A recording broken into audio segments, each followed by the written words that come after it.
Sometimes it's nice to be able to copy and create a visual as you are making your presentation and doing that on the fly.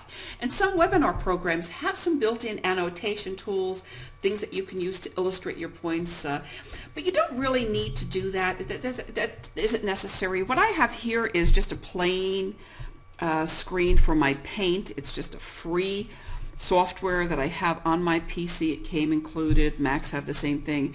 I've seen some wonderful webinar presenters use this kind of tool, this very tool to create visuals. I've seen one gentleman who talks about creating a squeeze page, and he will just create the graphics to show with a web page, perhaps where the headline would appear. Talk about a placement of a video on the page, perhaps make that a little bit, color that in a little bit. Talk about where to put the opt-in box. That's just a general idea, and then make notes on the side about the topic, and maybe arrows and all kinds of things that will show how to move from one thing to another.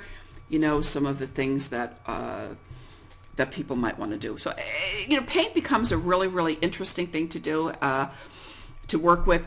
What I would suggest is that if you're going to use it as a whiteboard, work with it first, get an idea about the kind of thing you're going to be doing. If you're not using it all the time in a presentation sense, believe me, when you get in front of an audience, it doesn't work exactly the same way, and it doesn't have the same kind of feeling that it does when you're just sitting at your computer alone doing something for yourself. So definitely, take a little bit of practice session and make sure that works for you.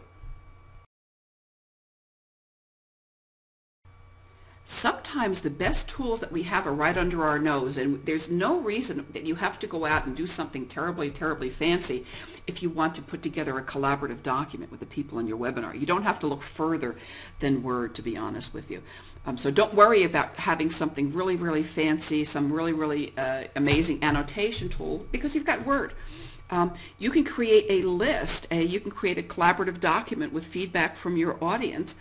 If you're going to use that and do that, and you want to use Word, I will give you a little tip here. It's nice to use a larger typeface, so goose that up a little bit. But you may have people on your webinar who are sharing thoughts and helping you put together a list about something. And as you do that, and as you gather those thoughts from people in the chat, or perhaps you have them unmuted and you don't have too many people so you can talk to them and have an interactive discussion, you can create a list. You can create all kinds of thoughts and come up with a collaborative document.